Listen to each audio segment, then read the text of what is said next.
advocacy for the next 100 years? We are not having a discussion in this country about prohibition. We are having a discussion primarily at the time about marijuana, okay? And it's interesting.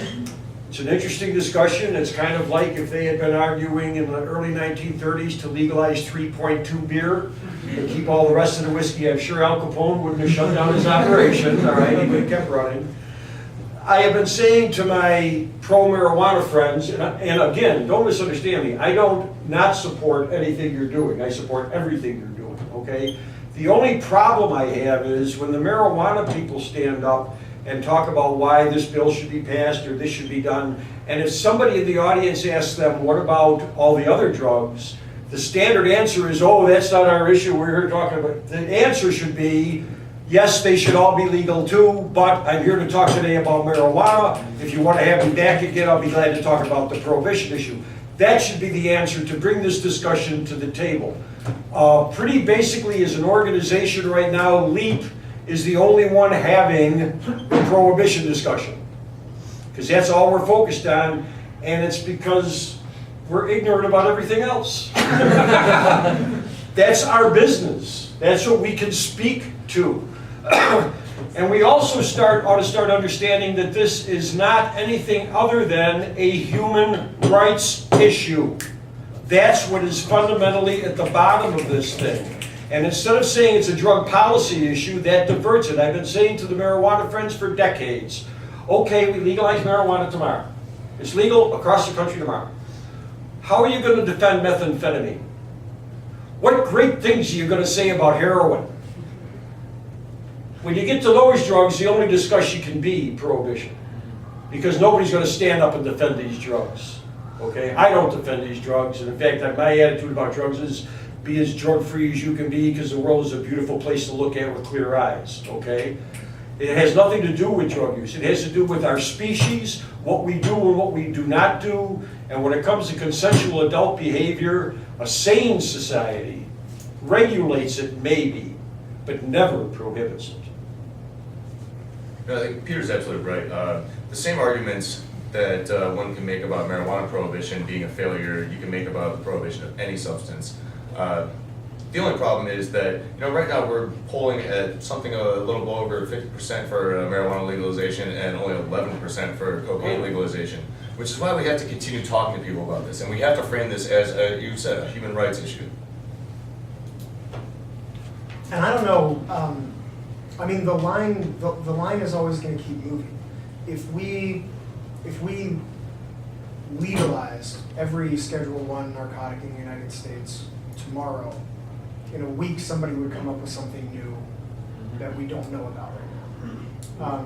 That's sort of a weirder criminal justice way to approach this, but my boss is the minority chair of the Judiciary Committee in the state Senate, and every few months we have to run a bill through the committee because there's some new weird combination of synthetic marijuana that didn't exist a couple of months ago that we've just started finding.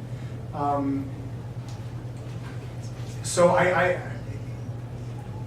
don't know, even if prohibition ends, and I'm just thinking of this from a legal standpoint, how you write that law that just says everything that was illegal is now legal, and anything that anybody comes up with in the future. I don't know if this is not going to in some way be a game where the line is always moving. Well, it's interesting. The Food and Drug Administration are the ones that schedule drugs. Yeah, Schedule I drugs are banned. All the other drugs are regulated very tightly. My argument against what you're saying is this. If we legalize all the currently banned drugs, and we create a regulated marketplace, and we control purity, we control distribution, age limits like we do with alcohol, tobacco, and so on and so forth, I don't think there's going to be a large market for the people that come up with that little drug, because people can get pretty basically any high they want to get off the legal marketplace.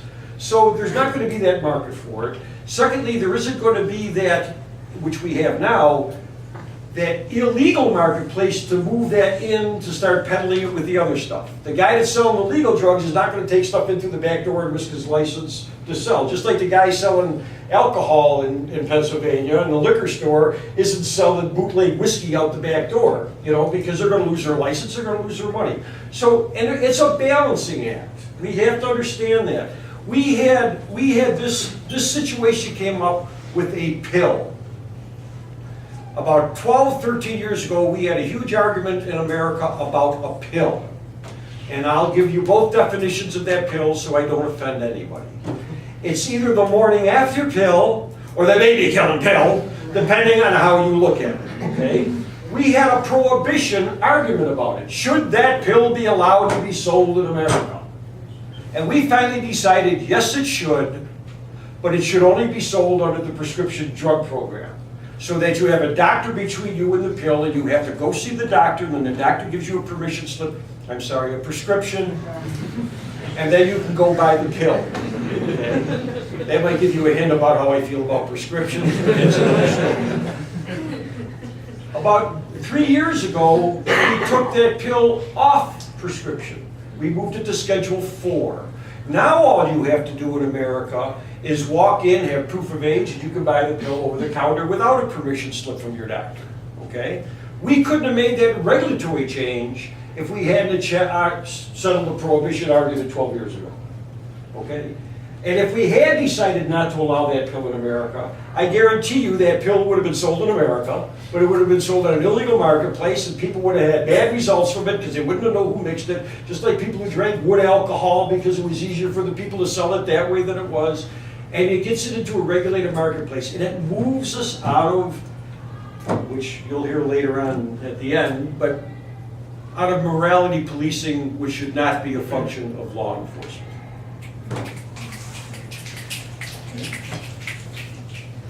So yeah, I work for the Delaware ACLU. What are your thoughts on Delaware getting legalization? Well, the polling looks good. Whether or not we have legislative support is another matter. Honestly, I don't have enough details about it right off the top of my head to be able to, really give you a good answer. But if you want to catch up with me afterwards, I can get a hold of our legislative analyst for Delaware and get you all the information you need. How many states do you guys work in? I mean, we work in all of them, but we're only focusing right now on about 10. Well, we're primarily focused in Alaska right now, but also in legislative work in Rhode Island, New Hampshire, Minnesota. We're starting a long-term project in Texas. We got long-term. Well, you got career stability. Well, we got people to keep out of jail too. I mean, when you can go to jail for 99 years for having a quarter pound of weed in Texas, there's a serious problem. Thank you. When you mention the prison thing, dollars, prohibition is a luxury item. If you got a lot of money pouring in and all, you can start going out and telling people how to live and what they should be doing and all this other stuff. When money gets tight, prohibition gets put on the back shelf because you just can't afford it anymore. And I think that's one of the big aspects of what's happening now is people are just saying, particularly with Colorado and the tax receipts that they're drawing in, you're seeing it not only that they were wasting money trying to stop it because they were having no success, but also it's a money generator. It can actually generate income. And we haven't even touched on the hemp industry, which is another huge thing, thanks to DuPont.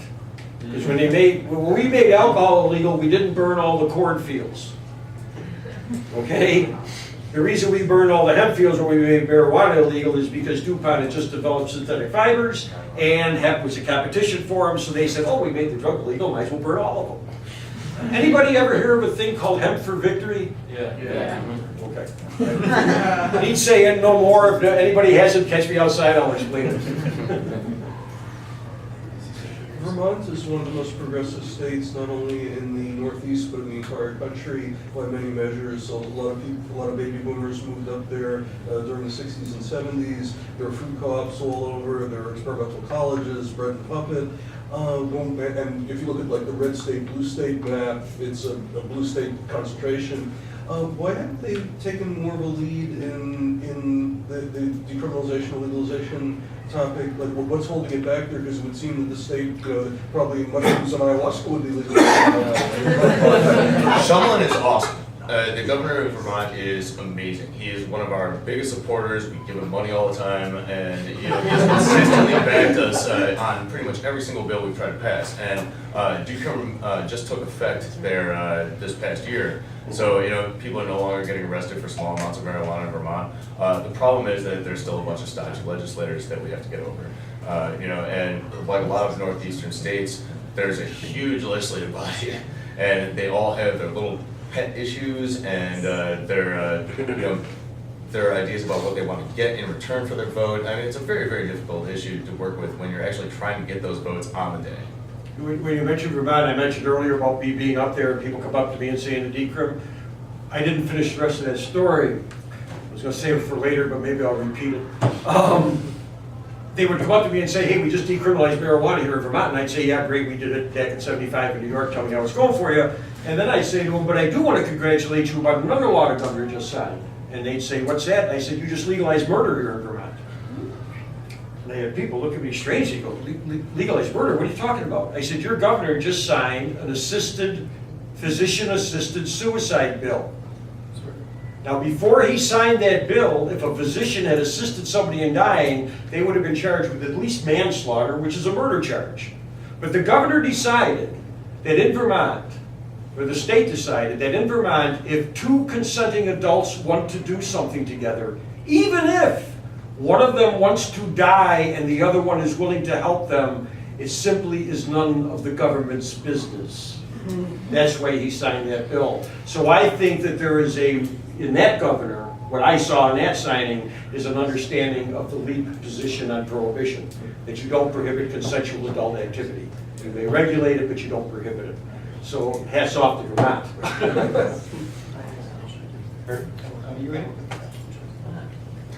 We talk a lot about calling our legislators and stuff, but how about things like the DEA, people that we don't elect, that we have no real power over? The DEA, the head of the FDA, those people are lying through their teeth to us about marijuana right now.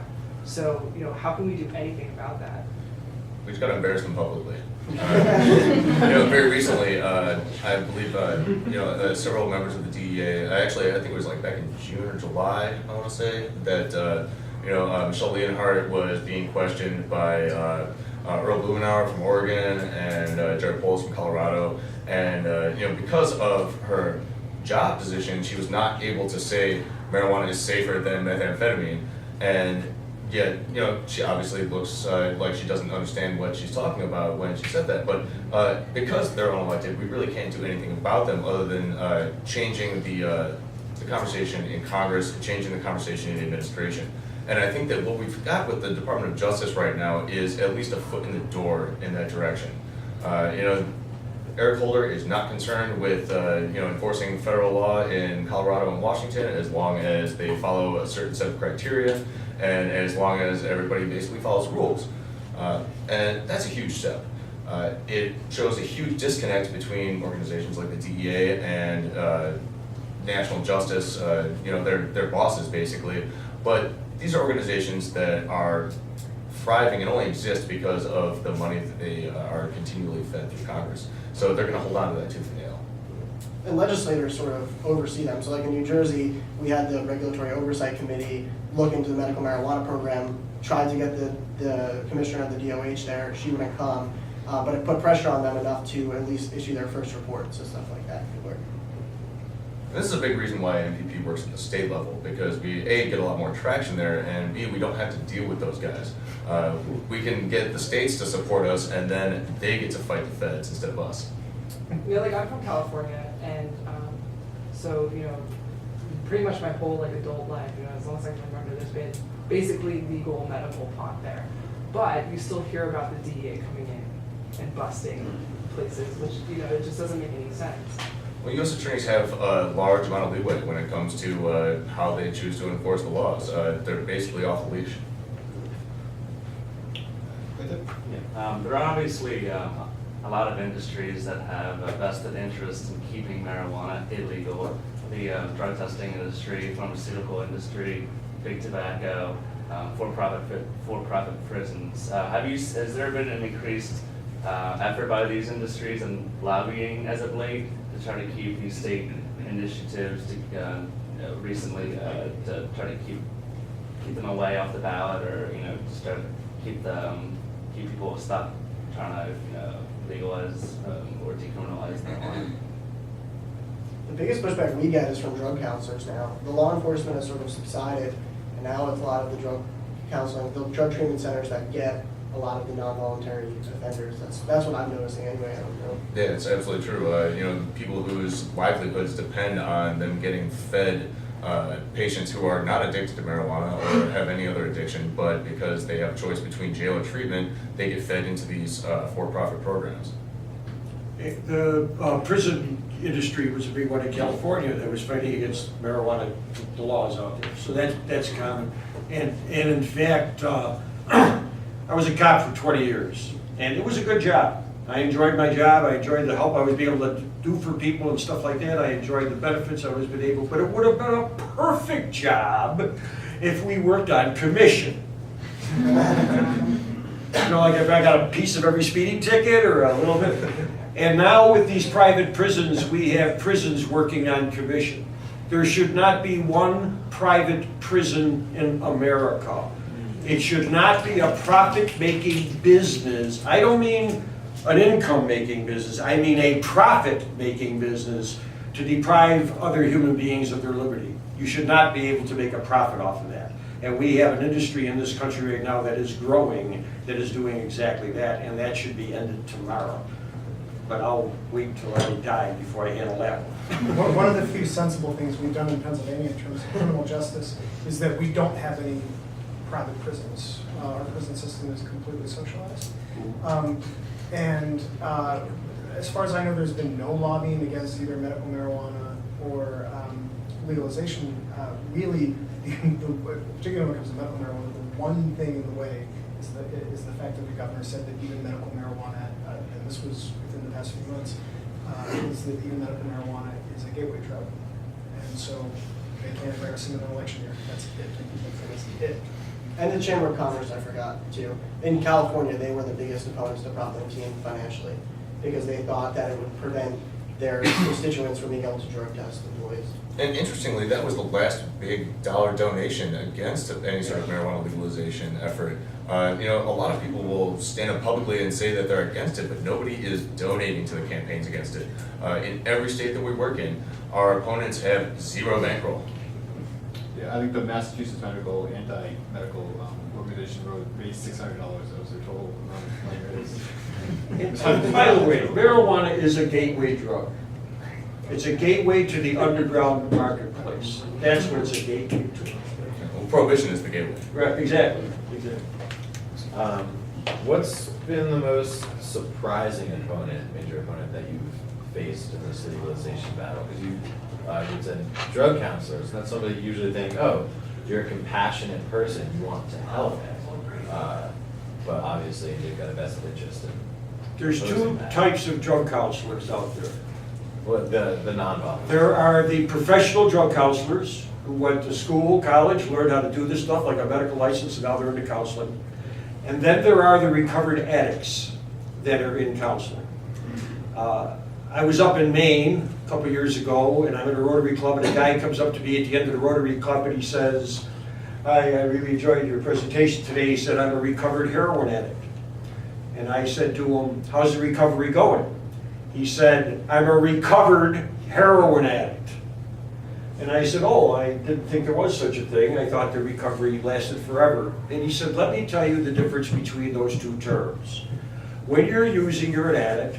When you go into recovery and you know that heroin was your problem, okay, then you're a recovering addict.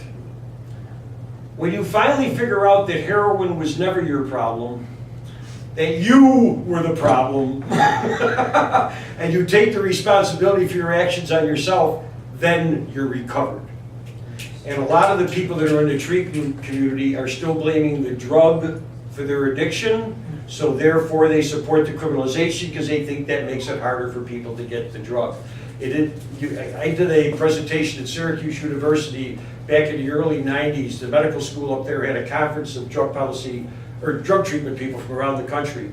And there was about 100 people in the audience, and I had them for an hour to talk about drug policy. So I'm talking about the policy thing, and I get about halfway into the presentation, I paused for a second, and I said, just so you all know, so I'm out in the open here, I said, I am not a disease person for addiction. I am a choice person for addiction. I believe that addiction is a choice, not a disease. When I said those words, about a third of the audience sat there quietly like this.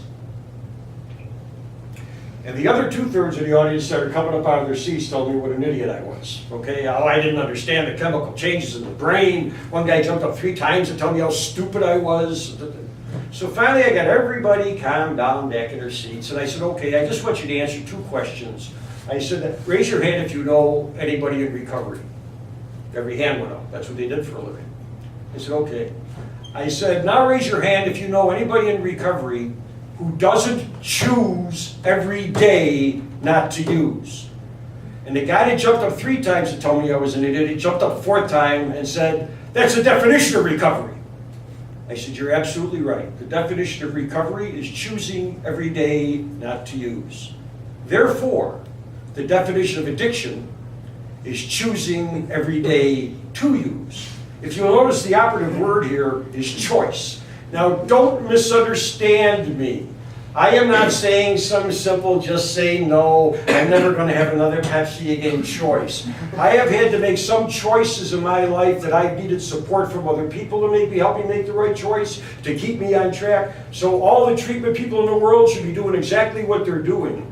The disease model for addiction was developed in America in the 1920s by the medical profession.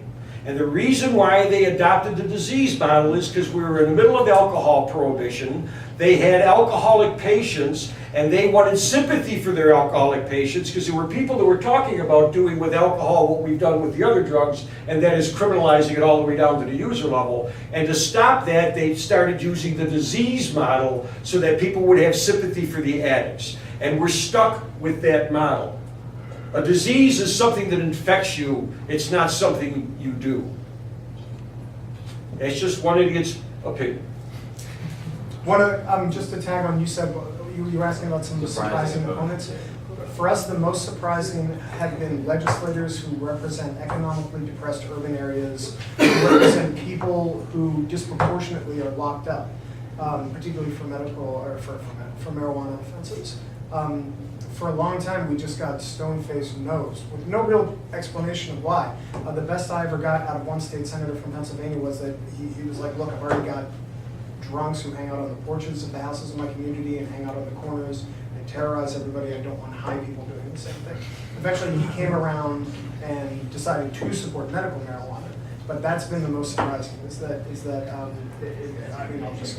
Philly legislators who are absolutely against this without giving us a reason why.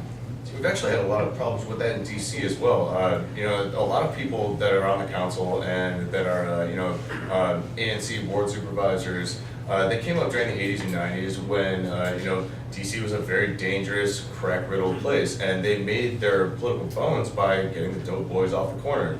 But yet, the districts that they represent still have ridiculous racial disparities and arrests, but they're unwilling to even consider reform because it would affect their the mindset that they have about that drugs are bad 100%. I made my career getting drugs out of my community, and I don't want to bring them back in. Another really surprising enemy that we found is Sheldon Adelson. He's a casino magnate.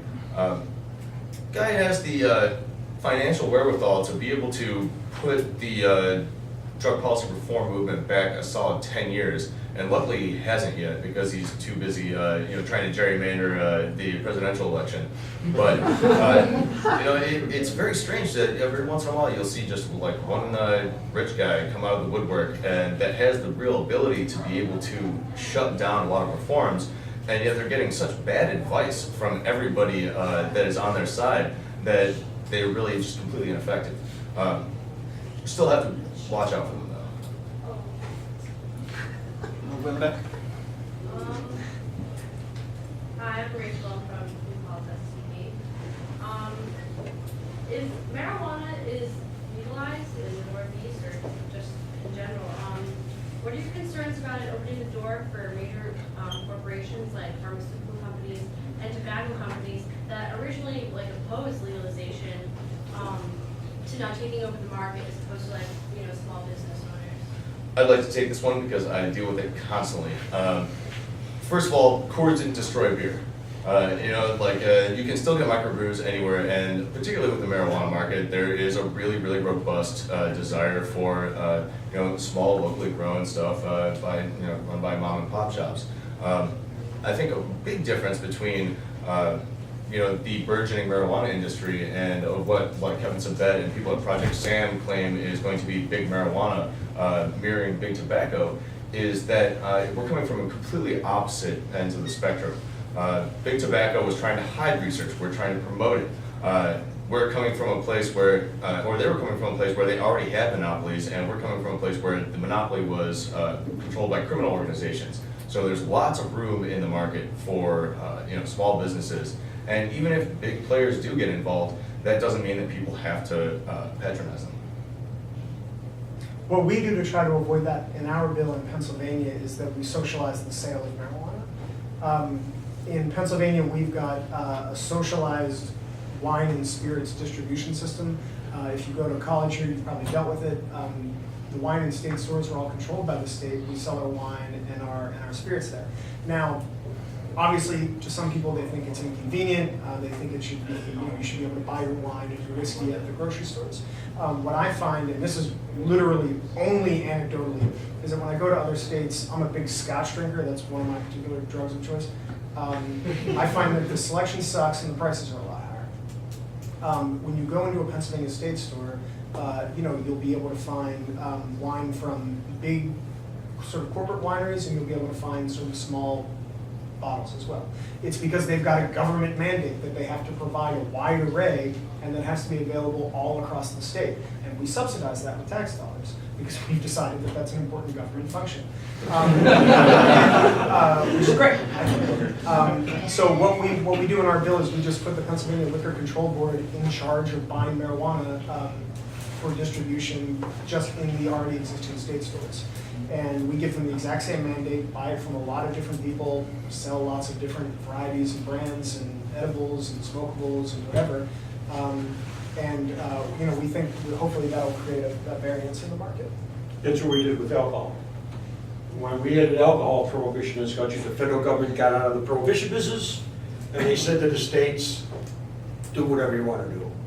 Some states said drink at age 21, some said 18, some said package stores, some said grocery stores. We had this whole patchwork quilt across this country of different things. That would be one way to do it. I got challenged many, many years ago by, name will go unmentioned, who said to me, legalization, legalization, what does it mean?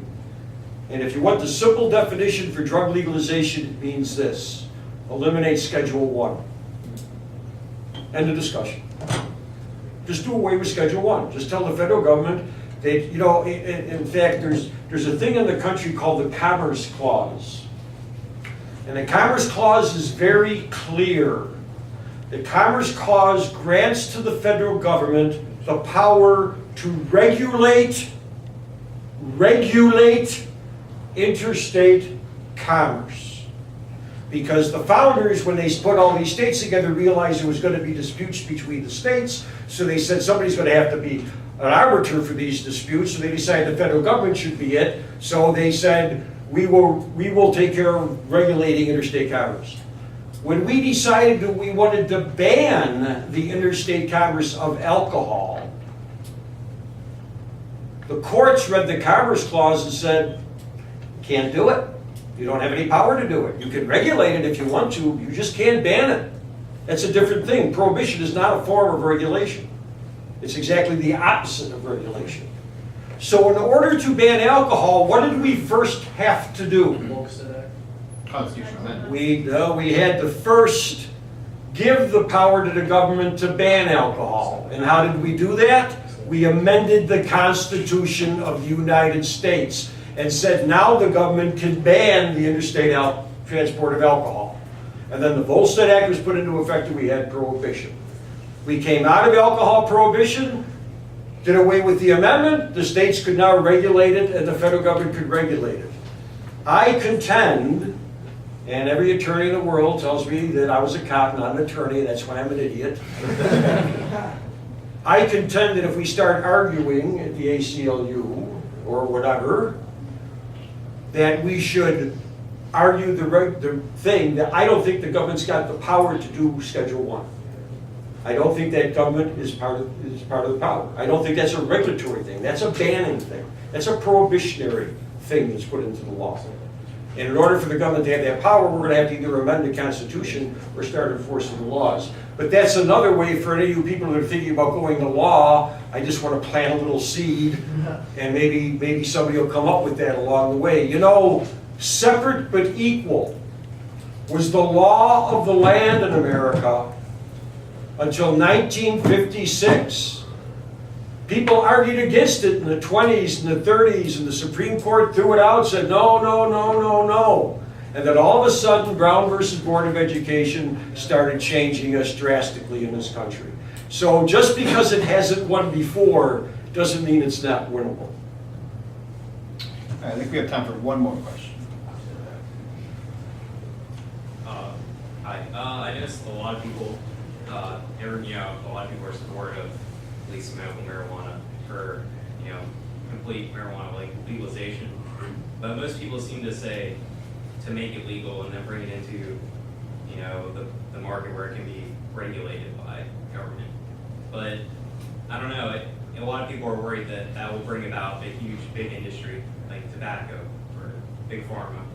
And I think it might be in our best interest to reduce the barriers to entry. So I think maybe the reason why we have a lot of big pharmaceutical companies is because it's very difficult. It requires billions of dollars and 15 years of investment in order to produce a drug that can be put on the market. I think maybe it might prevent a big, marijuana industry from happening if we could reduce some of those barriers, like maybe not have license fees or, make it less difficult in order to have a license to grow marijuana or produce it. I mean, how do you guys feel about it? And this is a $30 billion a year industry. It's going to get regulated. For that matter. Try having any commodity that is worth that much money not be regulated. I mean, right now, it's regulated by the illicit market, and when we move into another phase of prohibition, we're going to have it regulated by legitimate businesses. But try passing a bill that is going to regulate marijuana like tomatoes. It's just not going to happen. I mean, you could do things like, there are certain industry folks that have sort of come in and tried to require vertical integration, for instance, which is a barrier to entry. So we can do things like fight that. For those who don't know, vertical integration is if you grow, you have to sell. If you sell, you have to grow. That increases the barrier to entry because you need the capital to have both. And there's some industry that are now lobbying in favor of requiring vertical integration, which is ridiculous. So we could stop things like that, and that I think is totally reasonable to decrease the barriers to entry. Absolutely. I mean, and I think a lot of people are trying to regulate marijuana in places where it is becoming regulated in ways that are much harsher than alcohol. And I think that at first, as the people are getting used to these regulatory schemes, that will probably be the norm. As more and more states do it, we're going to see a lot less regulation and a lot less barriers to entry into the market, a lot less restrictions on business operators and the like. Can we have a round of applause for our panelists?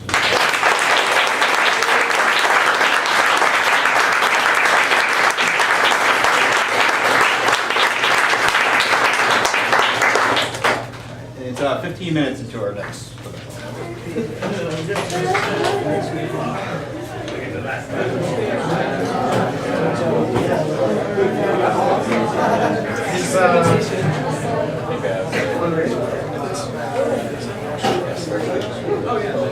Yeah, we're gonna do that. Maybe in Colorado, but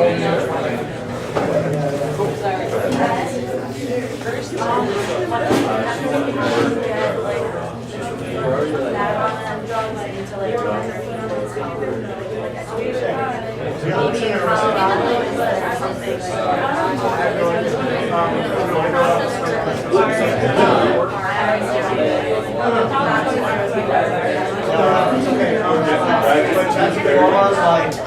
telling us that he has people in his office working on it, and we're like, yeah, that's and then these people are like, oh, do you not pay us? Well, tell us who it is. So I don't know. They're, I think, they're saying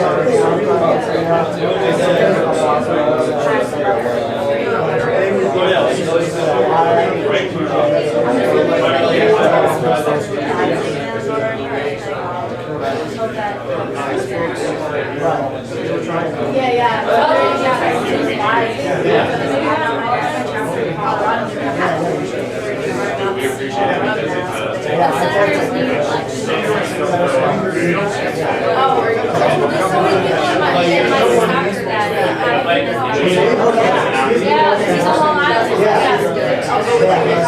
Yeah,